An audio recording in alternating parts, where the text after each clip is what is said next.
আমি একটা কথা বলতে চাই, পাপে ছাড়ে না বাপেরে। জালেমের জুলুম বেশি দিন টিকে না। নমরুদ থাকতে পারে নাই, ফেরাউন থাকতে পারে নাই, সাদ্দাত থাকতে পারে নাই, আবু জাহেল উতবা সাহেবা থাকতে পারে নাই, বাংলাদেশের খুনি নরপিচাস নমরুদ শেখ হাসিনা থাকতে পারে নাই। এই নমরুদ, ওই নমরুদের ছিল আগুনের কুণ্ডলী, আর এই নমরুদ তৈরি করেছিল আয়না ঘর। আরেকটা কথা বলি, আপনারা আওয়ামী লীগ নামে একটা দল চিনেন।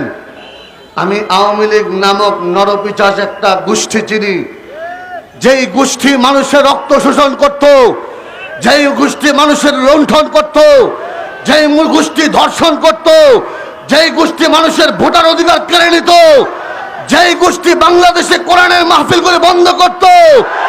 আর কোরআনের মাহফিল বন্ধ করতে দেওয়া হবে না। বাংলাদেশে পাকিস্তান শাসন করেছে ২৬ বছর। ১৯৫২ সালে রক্ত দিয়েছে, ১৯৫৪ সালে রক্ত দিয়েছে, ১৯৬৬ সালে রক্ত দিয়েছে, ৬৯-এ রক্ত দিয়েছে, ১৯৭১-এ স্বাধীনতা যদিও এনেছিল, কিন্তু আমরা স্বাধীনতার নামে পরাধীন ছিলাম। আবার ২০০৮ সালে রক্ত দেওয়া লেগেছে, ২০১৩ সালে রক্ত দেওয়া লেগেছে, ২০১৬ সালে রক্ত দেওয়া লেগেছে, ২০১৮-তে রক্ত দেওয়া লেগেছে, আলেমদের জেলখানায় বন্দী হওয়া লেগেছে। ২০২৩ সালে ১২ই জুন বরিশালের মাটিতে আমাদের শায়েখের রক্ত ঝরেছে। ২০২৪ সালে বাংলার ছাত্র জনতা রক্ত দিয়েছে। রক্তের বদলায় বাংলাদেশ আবার স্বাধীন হয়েছে, নতুন সূর্য উদয় হয়েছে। আমরা চাই যেই নির্বাচন কমিশনের কারণে আমাদের শায়েখের রক্ত ঝরেছিল, ওই নির্বাচন কমিশনের বিচার হতে হবে, নয়তো তাকে আমাদের হাতে ছেড়ে দেন, টুকরা টুকরা করে ছেড়ে দেবে ইনশাআল্লাহ। স্বাধীনতার সর্বশেষ দাবি, বাংলাদেশ কলঙ্ক মুক্ত হতে চায়। ও আল্লাহ সাদাদ্দিন ইল্লাল মুলুক ওয়া উলামায়ে সু রাহবানুহা, সাবধান থাকেন।